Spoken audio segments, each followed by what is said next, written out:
For the second straight day, a potential front court starter commits out of the transfer portal to someone other than the Tar Heels.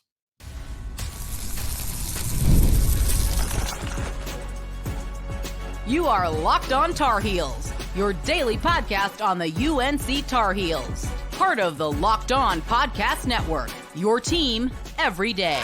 Hey there, it's Tuesday, May 7th, 2024. Welcome into the Locked On Tar Heels podcast, the only daily North Carolina show out there. I'm your host, Isaac Shade, and you're joining us at the place to get your Tar Heels content every single day. Thanks for making us your first listen or watch. A special shout out to all you everydayers out there, as well as all the members of the Locked On Tar Heels Discord. This episode is brought to you by FanDuel. Make every moment more. Right now, new customers get $150 in bonus bets with any winning $5 money line bet. That's $150 with any winning $5 bet. Visit FanDuel.com/lockedon to get started. Coming up on the show today, I first want to say it might be a little bit of a quick show. For those of you who don't know, I live in the Joplin, Missouri area. That's Southwest Missouri. And we're right in basically Tornado Alley, and there's severe weather supposed to roll through in 30 minutes. So I'm going to record this quickly and get off. But I do want to make sure to get in and be able to talk about Adou Thiero committing to Arkansas, what that means for the Tar Heels immediately and in the long term. So we're going to do all of that coming up on the show today, look at potential, even different styles of playing, all sorts of great conversation coming up. But let's start with this Thiero news. Here's the deal for the Tar Heels. This is now back-to-back days of missing out on prime front court targets that Carolina had been going after hard on Sunday. You all know it. Carolina lost Cliff Omoruyi. He commits to Alabama over North Carolina and some other schools too, but those were the two front runners. Then on Monday, Adou Thiero becomes the latest former Kentucky Wildcat to follow John Calipari to Arkansas. And this one was equally as tough as the Omoruyi news. Hubert Davis had flown to Lexington. He and other members of the coaching staff had lunch with Thiero. Thiero never came on a visit to North Carolina yet, but there were signs that he would. It felt like it was down to a final two of Pittsburgh and North Carolina. And then last week, midweek, Wednesday, I believe it was, if I remember correctly, kind of a surprise visit to Fayetteville, to Arkansas. And I was like, the kind of scuttlebutt was like, oh, it's just because his parents wanted him to go check it out. Don't worry about it. It's fine, whatever. Apparently that wasn't the case, because now he's an Arkansas Razorback. And it seems to make no sense, because quite a bit of reporting is Thiero, let's remember, was in the transfer portal before Coach Powell left for Arkansas. And so the thought was he doesn't want to play for Coach Cal, but here we are. Now, I don't know if that's because Arkansas's cupboard is more bare. There's more playing time available to him at Arkansas than there would have been at Kentucky. But I don't necessarily know that, because some of the freshmen that were committed for this year for Kentucky are coming to Arkansas as well. Regardless of what the Kentucky and Arkansas connection is, all that we care about is that Cliff Omoruyi is not coming to North Carolina and that Adou Thiero is not coming to North Carolina. Here's why this is difficult for me. The way things had been progressing, you get Cade Tyson locked in. You get RJ Davis back. And so it's great. The Tar Heels have probably their starting point guard, shooting guard, and small forward. They're 1, 2, and 3 in Cadeau, RJ Davis, and Cade Tyson, or others on the roster. Regardless of who you go with, you feel like you got your starting 1, 2, and 3. The problem is that with Harrison Ingram off to the NBA draft, and again, it does seem like he's staying in. He's cleared out his locker. His intentions are to go there. That's what we're expecting to happen. Baycott's out of eligibility. And so there was a world in which I'm looking at, okay, Adou Thiero comes in. He's your starting 4. Cliff Omoruyi comes in. He's your starting 5. Boom. You got a starting 5. You got the depth behind every position. Let's roll. That's it, and that's done. If you get these two guys that just committed elsewhere. But Carolina doesn't land either of them. So now that's not the case. This is not your starting front court. Now, where I'm at is it's time for a reset on everything. To me, everything is now on the table. Everything's a possibility. And we'll talk more about that here in just a little bit and in the days and weeks to come. But I do want to say this to myself and to all of you in the midst of thinking about all of this, on the frustration of missing out on these guys and like everything that comes along with that after you've put all this time and effort and energy in, after the fan base has been excited about both of these possibilities, if not at least one of them. Here's the balance that I think we all need to strike. On one hand, it is perfectly acceptable to be disappointed, frustrated, upset, whatever you want to say, about missing on these targets or passing on these targets. You know, Carolina might have gotten into it and maybe things have cooled some on Thiero, and we just, that didn't come out of the inner circle. We don't know that at this point in time. But regardless of where that is, it's difficult to accept missing on these targets. So awesome. On one hand, let's be frustrated, disappointed, whatever about that. But on the other hand, I want to encourage all of us, and I'm talking to Isaac just like I'm talking to all of you, because I need this brain space reset as well. We have to reserve judgment in totality about the 2024-25 roster until everything is said and done. Even if sometimes teams back their way into somebody and it feels like, well, you just got lucky, you didn't get it right. It doesn't matter, because your roster is your roster at the end of the day. And so while in this short-term micro version of this, it's frustrating, it's disappointing. But at the big picture level, man, there is so much time and so many possibilities still ahead that I'm going to wait to reserve judgment about the success or the failure of this offseason until we know what the roster fully formed is. I think the coaching staff deserves the benefit of that doubt. I think the young men playing on this team deserve the benefit of that doubt. And so if I could encourage you and me on anything, it's let's wait and reserve judgment. And we can get there when this team is fully formed. It's not yet fully formed. And this is, I mean, I know the transfer portal is new, but we have years of experience of missing out on high-level high school recruit targets and everything turning out okay for one reason or another. Yes, some years it doesn't go well, but more often than not, at the University of stinking North Carolina, at the University of National Champions, it works out. So that's where I'm at. The question is, where do the heels turn next in the transfer portal? Well, while it might not seem like it, there are still plenty of options out there. In the coming days, we're going to get to more specifics on who some of those targets are, either guys that I think I would like to see Carolina go after, or, you know, if we actually hear of guys that the staff is after. Although after all of this brouhaha, I think they'll be keeping it even closer to the chest. So it's just going to be a lot of speculation on our part. That's all we can do this time of year. And so we'll get to that. But right now, today, what I want to talk about is, how about this as an option that maybe some of us or most of us haven't thought about? By virtue of Cliff Omoruyi's commitment to not North Carolina, but Alabama, is it possible that the Tar Heels and Crimson Tide have just switched places? What do I mean? I'll explain it in just a second. Right after I tell you about FanDuel. It's winner take all time in the NBA and NHL, and FanDuel's giving you a shot to bring home a big win of your own right now. New customers get $150 in bonus bets with any winning $5 bet. It's $150 to bet on spreads, money lines, player props, and more. How about national championship odds for next year in college basketball? Kansas plus 1,000, UConn plus 1,100, Duke plus 1,200, Alabama plus 1,500, Baylor, North Carolina, Houston, and Gonzaga all plus 1,800. So you want to get in on that? Visit FanDuel.com/lockedon and make every playoff shot count. FanDuel, America's #1 sportsbook. All right, you're going to have to go with me on this one. Just come along for the ride, all right? Just say, Isaac, I trust you. I put this in your hands. Great, I'm so glad you're deciding to do that. In the last segment, I mentioned a potential reset for North Carolina. It's felt for a while like Coach Davis has wanted to go more modern, has wanted to modernize some. Perhaps this is that moment. For his entire tenure at North Carolina, Armando Bacot has been anchoring the middle of everything for North Carolina on both offense and defense.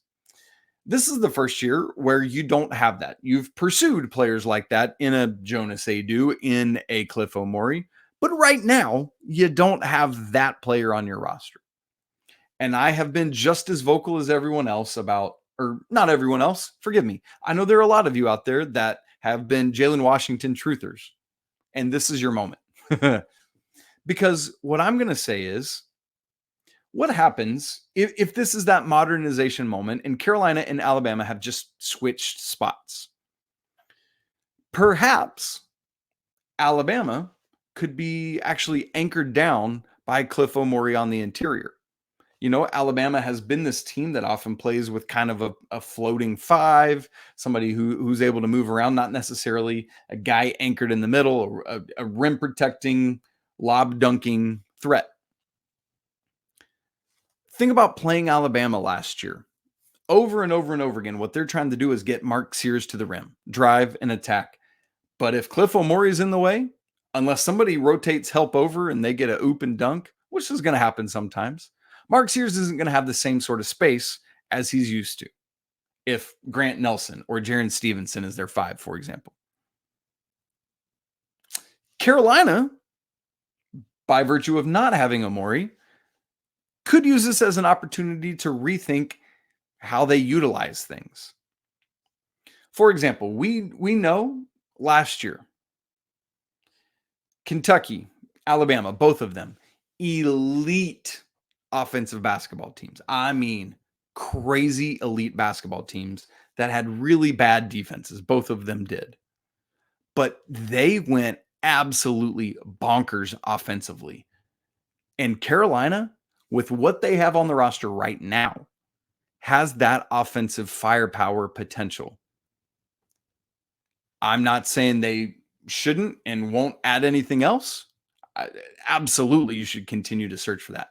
I'm just saying there is a hypothetical world in which this reset focuses on what you have right now and saying, all right, we missed on Cliff Omoruyi. Where do we turn? What do we do? Let's remember that Carolina's strength right now is heavily in the backcourt and on the wing. You've got all sorts of dudes there from the proven established backcourt of RJ Davis, Elliot, Cadeau, Seth Trimble, adding in Ian Jackson. On the wing, you've got Drake Powell. You've got Cade Tyson. You've got Jalen Withers can play a small ball three kind of thing, although he's a massive player at a three. So maybe you don't put him there, but you get the point. Carolina has the dudes in place to go run and gun. Do they have what they need to compete with dominant physical bigs inside? Absolutely not. But can you turn that to your advantage? There's a possibility. Alabama's done it to success. Now, they're going to look different next year because they're going to try to continue doing that, but with Cliff Omoruyi in the middle. We'll see how they do. But maybe the play is, hey, look, out of necessity, let's just become an offensive juggernaut. Maybe that's what Hubert Davis, not saying that he's missing these guys on purpose. I'm not suggesting that at all. I'm just saying there's the potential that it's like, hey, here's our necessity. Here's the reality. Let's figure out how to do it. That's what Alabama did. And again, I'm not saying this is what Carolina will or should do, but it is an option to be considered while still adding more people into the mix because you got 3 scholarships. Interestingly, in a similar but different vein, our guy Brandon Mayberry, who's very active, we have great conversations back and forth on Twitter pretty regularly, asked me on Monday, he said this, quote, do you think that the transfer strategy, meaning after losing out on Thiero and Omoruyi, is now to go with what we have and try and build some depth behind the current guys, end quote. So basically, Brandon's question is, he's not necessarily suggesting, similarly, not necessarily suggesting this is what Carolina should do, but saying, at this point, with missing out on these guys, do you just roll with what you got and build up depth behind them? I think because it's not in our mind. Like part of the issue last year with trying to find a backup center, that everyone knows Armando Bacot is going to play 30 to 35 minutes a game. And nobody necessarily wants to come do that. But if you're looking at Carolina's front court right now and you're saying, I think Jalen Washington might play 20 to 25 minutes a game. I think with where stuff stands right now, Jalen Withers is Zayden High plays 15 to 20 minutes a game. I could go there and be a backup, but still play 15 to 20 minutes a game at the 4 or the 5. And so in that regard, I like where Brandon's at of, hey, you could still get some very serviceable, if not higher level backup front court players that could actually contend for a starting spot. So my overall answer to Brandon's question is, I'm not there yet. I've just laid out how you might approach that. But my answer right now, today, late on Monday, May 6th, for our Tuesday, May 7th show, is that I'm not there yet. But there is a world in which that's a possibility. For me, that's got to be one of the strategies, one of the contingencies among multiple possibilities, because that's where all this is at. The coaching staff has to be having everything on the table. What if we don't get anyone else? What if we just back up with depth? What if we continue to look at transfer portal possibilities? And then you play out all those scenarios, because in the wild, wild west of the transfer portal, all of those are on the table, and that's where we're at. Now, here's why I don't really love, another reason I don't love this backup proposal or question. Brandon's not necessarily proposing it, but he's asking it as a possibility. I don't love it because I still don't feel comfortable with what the current shape of the roster has in the front court from a starter or depth standpoint. So yes, you could add guys behind the guys on the current roster, but then I still don't love the starter possibilities, right? Like I don't want to just have two C options or B options. And I know it's hard to get two A options, but I would rather have an A and a C or an A and a B. And so that's why I'm not to this point yet. But I will say, Brandon and others who might be thinking in this way, to me, it is a possibility on the table, just not yet to where we're at. Why? Well, again, there's still more people in the transfer portal that I think would be great ads, value ads, ceiling moving ads to this Tar Heels team. And again, I want to continue to unpack some of those names later in the week. But one more conversation we need to have today. We've been thinking so much about the transfer portal additions that perhaps we haven't spent much time yet thinking about another avenue for adding to the roster. What is that? We'll talk about it in just a second.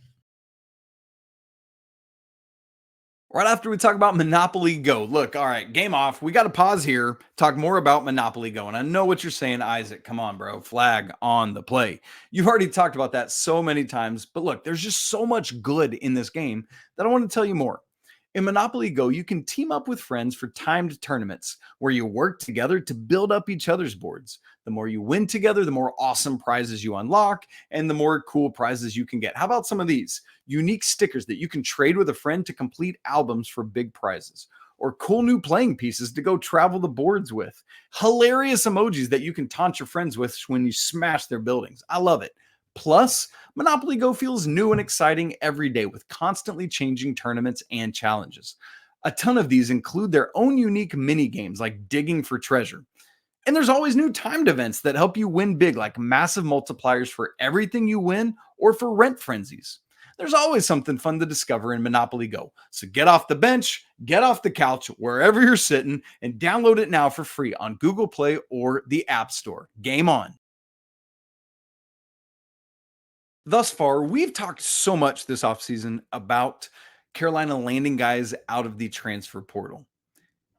In one area we really haven't started to think about or look at yet, at least here on the show. You know, I probably have in my own time, you probably have in your own time, but is guys that are currently in the NBA draft.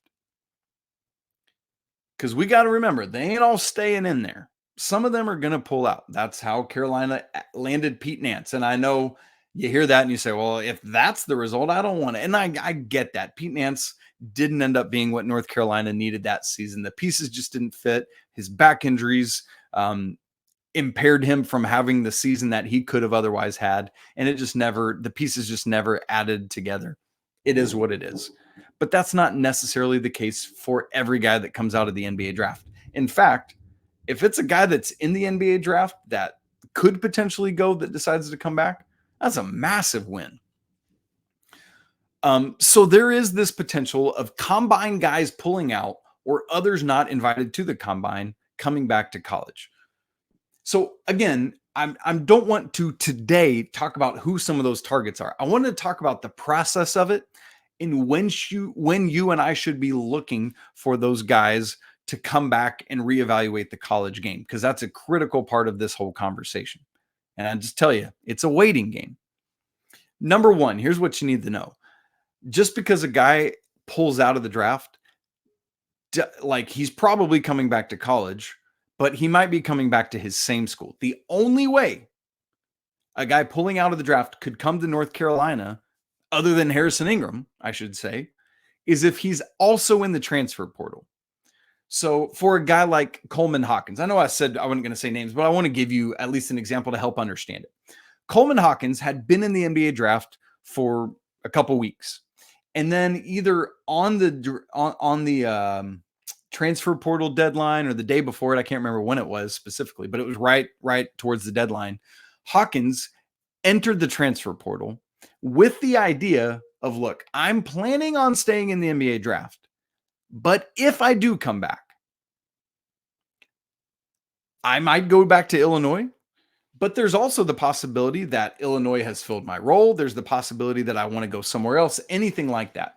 So basically, I'm covering all the potentialities, and I'm going to enter the transfer portal so that if I come back and I want to go somewhere else, I can. Because had he not entered the transfer portal, if he decided to come back to college, his only option would be Illinois. So that's something you need to know. If it's a guy that comes out of the draft but is not in the portal, hasn't declared for it, off limits to Carolina. It's got to be somebody in the portal or Harrison Ingram, which again, we do not expect to come out of the NBA draft. Now, in terms of the timeline of when to expect guys to start pulling out, there's a couple different dates you need to know, to be aware of. The early entry date for the NBA draft has come and gone. That has passed, as well as the transfer portal deadline. So we're not thinking about that. What we have is two different early entry withdrawal dates for the NBA. So there's the NBA Combine that's going to take place coming up pretty soon here. And that ends, I believe May 19th is the last day of the Combine. From there, you'll notice two dates later on past that are early entry withdrawal dates. There is an NBA early entry withdrawal date that is June 16th at 5 p.m. Eastern time. That's why that day? Why June 16th? It's 10 days before the draft. The draft starts June 26th. That date, ignore. It does not matter to us in terms of guys that could potentially come back to the Tar Heels, because there's also an NCAA early entry withdrawal deadline. And this is the one you need to pay attention to, because the NCAA has a different deadline for maintaining collegiate eligibility than the NBA does for their purposes of withdrawing from the draft. So forget that one. Pay attention to this one. So the NCAA early entry withdrawal deadline is May 29th at 11:59 p.m. Eastern time. Why May 29th? Well, I said the combine, the draft combine, ends May 19th. This is 10 days after that. So the NCAA wants you to be able to have 10 days after the combine, if you're in it, to think about all the feedback you got. Think about everything that you heard from teams about where they might or might not take you. Did you get a first round guarantee? Did you get a lottery guarantee? All of that stuff. If not, maybe I want to talk to my circle and ultimately come back to school. You got 10 days to do that after the combine is over. So that's the date you're watching for. Ignore June 16th. The reason that exists is more for international players who want to pull out and go back to their international teams. So again, for collegiate eligibility retention. Got to be out by May 29th at 11:59 p.m. And this applies, by the way, to both underclassmen and seniors who have a COVID year of eligibility. So let's say RJ Davis had entered the draft. This would apply to him as well. So keep that in mind. Less pertinent information, but you might just be interested. The NBA draft itself is 2 nights now instead of one. First round on June 26th, second round on June 27th. So I proffer up to you the NBA draft and early entrant withdrawals as players that North Carolina could be looking to land. It's tougher because it's a further out timeline, but it is something that we will need to continue to watch and monitor, particularly if the Tar Heels don't feel comfortable with anybody that's left in the transfer portal pool. I think they will continue, not even just I think, I expect them to continue to do due diligence on guys in the transfer portal to decide, are you a fit from a character and chemistry standpoint for North Carolina? Are you a fit from a talent standpoint? Not just are you awesome, but do you fit what Carolina already has and what they still need? You know that's part of Hubert Davis's evaluation as long as the rest of the coaching staff. So that's just a little bit of the landscape of where things are at now, that Cliff Omoruyi is off the board, that Adou Thiero is off the board, where Carolina could go, where Carolina is. And then, as I said, as the week goes on, we've got other things to think about, including some of the specific names of guys that I think Carolina could or should target, both in the transfer portal and that are currently in the NBA draft that might come back to school. We'll talk about all that as the week goes on. Thanks so much for joining us on today's episode. If you're not already subscribed to our show, we'd love to have you. It's very easy to do so on both audio and video formats. If you haven't joined, the Locked On Tar Heels Discord community, we would absolutely love to have you. Come for the Tar Heels, stay for the community, especially in the offseason. It gives you a community of Tar Heels to stay connected to. Lots of fun, still very active in there. The link for that's in the show notes. It's free to join. Hey, I know it's been a bummer of a 2 days in terms of personnel and recruitment, but it's always a great day to be a Tar Heel. We'll talk again tomorrow on Wednesday, but until then, peace.